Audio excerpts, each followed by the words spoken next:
दोस्तों, एक पेड़ के पत्ते से आप क्या ही उम्मीद कर सकते हैं। अगर मैं कहूँ कि एक पेड़ का पत्ता आपको बहुत सारी बीमारियों से बचाएगा तो आप यकीन नहीं करेंगे। जी हाँ दोस्तों, एक पेड़ का पत्ता है आपको दिल की बीमारी से, पेट की बीमारी से और यहाँ तक कि डायबिटीज के मरीजों के लिए भी वरदान है। दोस्तों, जब गौतम बुद्ध को ज्ञान की प्राप्ति हुई थी तो ये कहा जाता है कि उनको एक पीपल के पेड़ के नीचे ज्ञान की प्राप्ति हुई थी। पीपल के पेड़ को हमारे देश में पूजा जाता है, लेकिन आज मैं आपको पीपल और पीपल के पत्तों से मिलने वाले चमत्कारिक फ़ायदों के बारे में बताने वाला हूँ। यकीन मानिए, ये जानकारी आपको कई भयंकर बीमारियों से बचाएगी और साथ ही साथ आपके लाखों रुपए भी बचाएगी। पीपल का पेड़ एक बहुत ही गुणकारी होता है। पीपल का फल, इसके पत्ते और पीपल के पेड़ और पीपल की पेड़ की छाल सभी स्वास्थ्य के लिए बहुत फ़ायदेमंद है। आयुर्वेद में कई स्वास्थ्य समस्याओं के लिए उपचार के लिए प्रयोग की जाने वाली औषधियों में पीपल के फल, पत्ते और छाल का प्रयोग किया जाता है।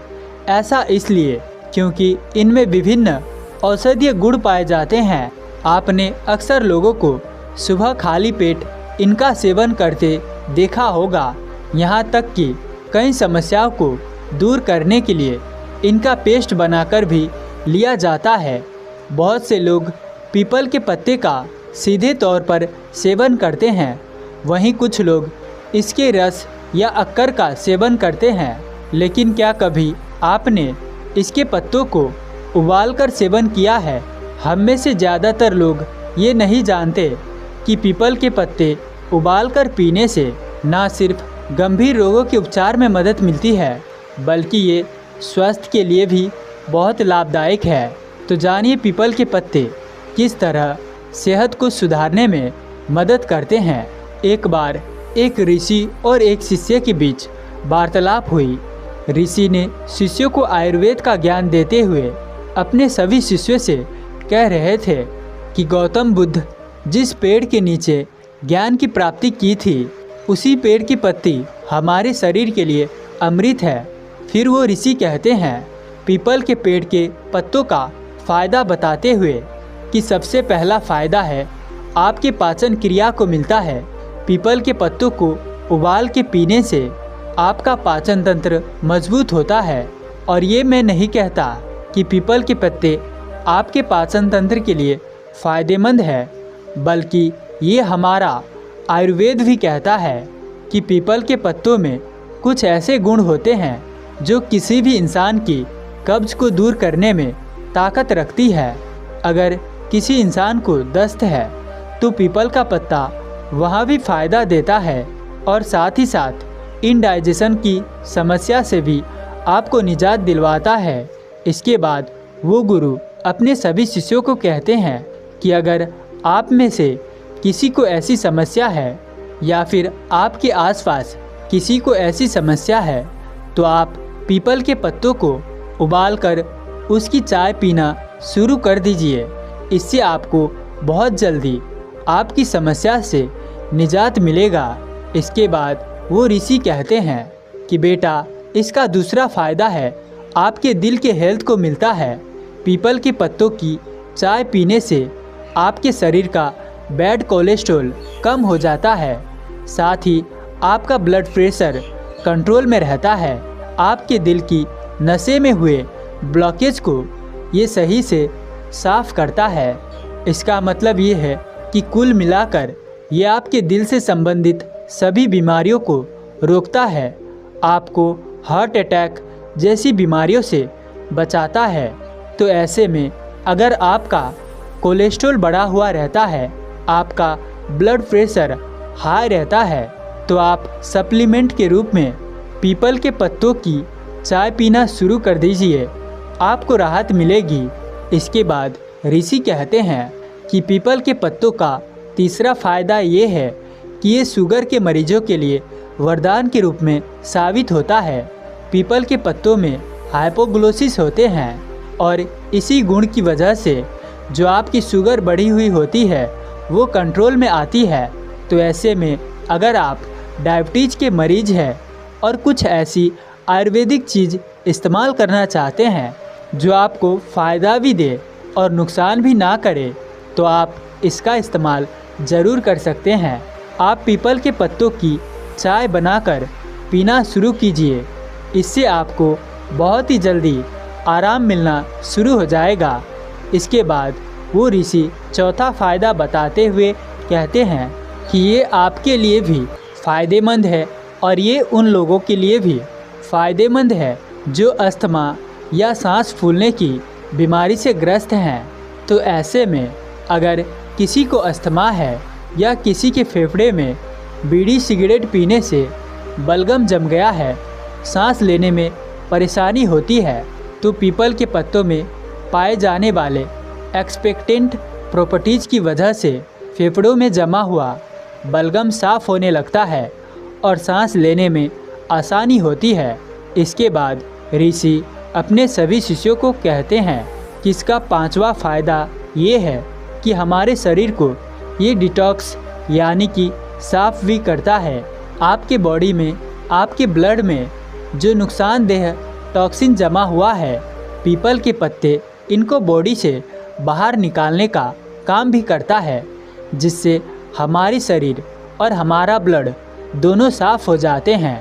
इसके बाद वो ऋषि कहते हैं कि बच्चों, हमारे शरीर में अलग अलग मेटाबॉलिक प्रक्रिया होने की वजह से नुकसानदेह चीज़ें भी पैदा होती रहती है और हमारा शरीर अपने आप ही इन चीज़ों को बाहर निकालने का प्रयास करता रहता है।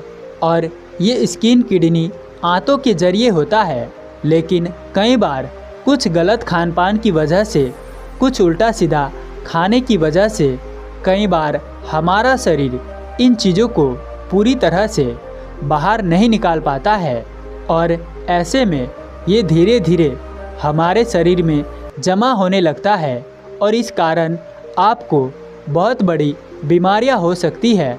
पीपल के पत्तों को उबालकर इसके पानी पीने से सभी हानिकारक चीज़ें, टॉक्सिन्स हमारे शरीर से बाहर होने लगती है और इससे आप इन बीमारियों से बचे रहते हैं और आप एकदम स्वस्थ रहते हैं। इसके बाद वह ऋषि अपने सभी शिष्यों से कहते हैं कि बेटा, इसका छठा फ़ायदा है हमारी मेमोरी होता है। पीपल का पत्ता आपकी मेमोरी को भी तीव्र रूप से बढ़ाता है, आपकी याददाश्त को भी अच्छा बनाता है। अगर हम पीपल के पत्ते को उबाल कर पीते हैं तो इसमें हमारी दिमाग की शक्ति तीव्र होती है। ये हमारे नर्वस सिस्टम को भी सही करता है। कहने का मतलब ये है कि पीपल का पत्ता हमारे दिमाग के लिए एक टॉनिक का काम करता है, जिससे हमारी ओवरऑल मेंटल हेल्थ बढ़िया बनी रहती है। इसके बाद वो गुरु कहते हैं कि इसका सातवां फ़ायदा हमारी किडनी को होता है, क्योंकि पीपल के पत्ते किडनी के लिए भी बहुत फ़ायदेमंद है।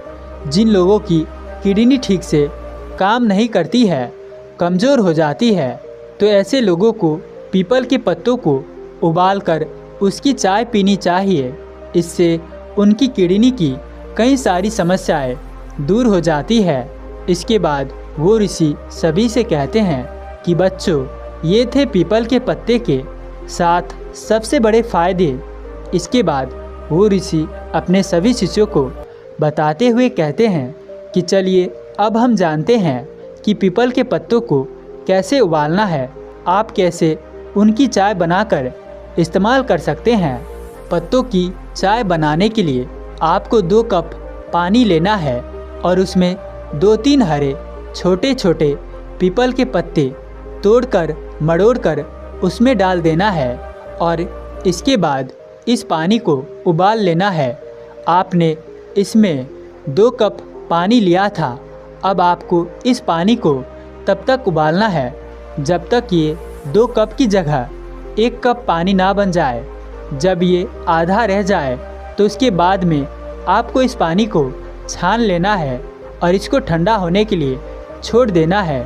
और जब ये पानी थोड़ा गुनगुना रह जाए उसके बाद आपको इसमें 1 चम्मच शहद मिला लेना है और इसको आप अच्छे से घोल मोल करके आपको सुबह खाली पेट इसको रोज़ पीना है। लेकिन अगर आपको डायबिटीज़ है तो आपको इसमें शहद का इस्तेमाल नहीं करना है। आपको ऐसी स्थिति में बिना शहद का इस्तेमाल करना है। दोस्तों, पीपल के पत्ते बहुत ही सेफ़ होते हैं और इनका कोई नुकसान नहीं होता, लेकिन इन्हें कभी कभार ज़्यादा अधिक मात्रा में लेने से ये नुकसानदायक भी हो सकता है। यानी यहाँ कहने का मतलब ये है कि आपको एक दिन में एक बार और 20 ml से ज़्यादा इसका पानी नहीं पीना है। अगर आप पीपल के पत्तों का ज़्यादा मात्रा में इस्तेमाल करते हैं तो ऐसी स्थिति में आपको स्किन समस्या या फिर चिड़चिड़ापन हो सकता है। और इसके साथ ही जो महिलाएं गर्भवती है या फिर जो महिलाएं अपने बच्चों को दूध पिलाती है, उनको कभी भी पीपल के पत्तों का पानी चाय नहीं पीना चाहिए। एक बार एक योग गुरु बांस के जंगल में ध्यान में बैठे थे। चारों तरफ बड़ी शांति थी। अचानक से योग गुरु का ध्यान टूटा और चेहरे पर उदासी छा गई। योग गुरु ने ध्यान में विषम देखा। 7 दिन बाद उसके प्रिय शिष्य की मृत्यु हो जाएगी। योग गुरु का आश्रम भारत के घने जंगल में था, जहां वो अपने शिष्यों को योग यानी ध्यान के साथ साथ ही कई प्रकार की औषधियाँ बनाना और बीमारियों को इलाज करना भी सिखाते थे। जब उन्होंने अपने शिष्य का भविष्य देखा तो कुछ देर सोचने के बाद उन्होंने अपने शिष्यों को बुलाया और कहा, मैं चाहता हूँ कि तुम 5-6 दिनों के लिए अपने घर वालों से मिलने चले जाओ। ये सुनकर शिष्य ने आश्चर्य किया और सीधे अपने गुरु से पूछा, आप अचानक मुझे घर जाने के लिए क्यों कह रहे हैं? कहीं मुझसे कोई गलती तो नहीं हुई? योग गुरु ने पहले बताने में आनाकानी की। फिर जब शिष्य नहीं माना तो उन्होंने गंभीर होकर सच बताया और साथ में ये भी कहा, लेकिन याद रहे 7वां दिन का सूरज ढलने से पहले तुम्हें यहाँ लौटकर आना होगा। शिष्य ने हाँ भी भरी और आश्रम से घर को निकल गया। रास्ता लंबा था, पीछे में कुछ गांव भी पड़ते थे। जब शिष्य नदी पार करके एक गांव से निकल रहा था तो उसने गौर किया कि नदी के इस पार लोगों की तबीयत ठीक नहीं है। कुछ खांस रहे हैं, कुछ हाँफ रहे हैं और कुछ को सांस लेने में दिक्कत हो रही है। जब शिष्य उस गांव से गुजरा तो उसे पता चला कि इस गांव में भयानक बीमारी फैल रही है, जिसकी वजह से अभी कुछ दिन पहले ही 2 गांव वालों की मृत्यु भी हो चुकी है। जब गांव वालों ने देखा कि ये युवक तो दवाई वाले योग गुरु का चेला है तो गांव वालों ने दवाई मांगना शुरू कर दी। शिष्य ने कुछ दवाइयाँ दी और सोचा कि मैं 1-2 दिन यहीं रुक कर देखता हूँ कि दवाइयाँ कैसे असर कर रही है। तो शिष्य को एहसास हो गया कि दवाई के असर से आराम तो मिलता है, लेकिन बीमारी फिर आ जाती है। अगर शुरुआती स्टेज में इस बीमारी का इलाज ना किया जाए तो ये जानलेवा हो जाती है। अब शिष्य के पास 2 ऑप्शन थे, या तो वो आखिर बार घर वालों से मिलने जाए या फिर वो जीवन के ये आखिरी दिन इन अनजान गाँव वालों की सेवा में लगा दे। शिष्य ने तत्काल निश्चय किया और कुछ गांव वालों के साथ जड़ी बूटी लेने उन्हीं पास के जंगल में निकल गया। लौटकर आया तो इलाज कराने के लिए कई लोगों की भीड़ लगी हुई थी। उसने देर शाम तक सबको कुछ दवाइयाँ दी। फिर रात में जड़ी बूटी से नई दवाइयाँ बनाने की कोशिश करने लगा और टेस्ट करने के लिए खुद पर ही आजमाने लगा। ऐसा करते करते 3-4 दिन हो गए। नींद, खाना, आराम सब कुछ भूलकर दिन रात गांव वालों की सेवा करता रहा और रात में एक्सपेरिमेंट करता रहा। 5वें दिन उसकी दवाई मिल गई जो बीमारी को जड़ से मिटा सकती थी। उसने दोनों गांव वालों को बुलवाकर पूरे गांव के लिए दवा बनाना शुरू कर दिया। बड़ा काम था, कई 100 लोगों के लिए दवा बनानी थी। ऐसा करने में उसे 2 दिन लग गए। 5वें दिन सुबह तक जब सबको दवाई खिला दी गई तब उसने सोचा कि मैं घर तो नहीं जा सका, चलो आखिर में अपने गुरु के दर्शन कर ही लेता हूँ। गांव से विदा लेकर शिष्य छटपट चल पड़ा, नदी पार की और जंगल में प्रवेश कर गया। उसे उम्मीद थी कि शाम होने से पहले वो योग गुरु के पास पहुंच जाएगा, लेकिन अचानक एक जहरीले सांप ने काट लिया। काटते ही बेहोशी छाने लगी। शिष्य की सारी दवाइयाँ तो गांव में ही ख़त्म हो गई थी, अब कोई चारा नहीं था। शिष्य एक पेड़ से टेक कर वहीं बैठ गया और हमेशा के लिए सो गया। जब आंखें खुला तो उसने देखा कि वो तो आश्रम में और सामने जनोत्सव बैठे हुए हैं। शिष्य ने पूछा, ये कैसे संभव है? आज तो मेरी मृत्यु निश्चित थी। योग गुरु ने कहा, तुम पहले ये बताओ कि तुम इन 6 दिनों में क्या क्या किया? तो शिष्य ने गांव की बीमारी, जड़ी बूटी की खोज और सारी बातें बता दी।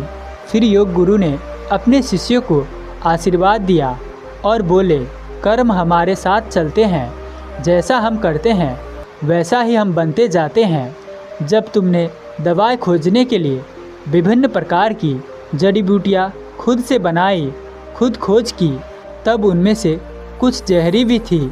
6 दिन में तुम्हारा शरीर इस जहर का थोड़ा बहुत आदती हो गया, इसीलिए सांप के काटने के बाद भी तुम्हारा अकस्मात मृत्यु नहीं हुई। समय रहते आश्रम के लोग तुम्हें मेरे यहाँ ले आया और तुम्हारी जान बच गई। कर्म ही फल है। कर्म का फल भविष्य में नहीं मिलता, बल्कि अभी आपके साथ हो रहा है। जैसा आप सोचते हो वैसा आप करते हो, वैसे ही आप बनते जा रहे हो। जैसा बनते जा रहे हो वैसा ही भविष्य आकर्षित हो जाता है।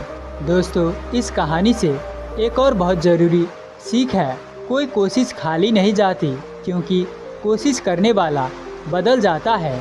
जब कोई कहता है कि मैंने कई बार कोशिश की पर कोई फ़ायदा नहीं हुआ, तो इसका मतलब ये है कि उसने मन लगाकर कोशिश नहीं की या फिर अपने अंदर झांक कर छोटे छोटे बदलाव नहीं देखे। क्योंकि जब मन लगाकर कोशिश करते हैं तो आपको सबसे पहले अपना मन बदलना पड़ता है, यानी माइंडसेट का पहला बदलाव तो कोशिश करने के साथ ही मिल चुका होता है। इसीलिए दोस्तों, कभी भी कोई कोशिश खाली नहीं जाती है। आपको क्या करना चाहिए? हमेशा अपने दिमाग को अपने आसपास छोटे छोटे पॉजिटिव बदलाव उठाइए, एक के बाद एक कदम बढ़ाते जाइए, चाहे वो कितना ही छोटा क्यों ना हो, क्योंकि कोई भी कोशिश खाली नहीं जाती।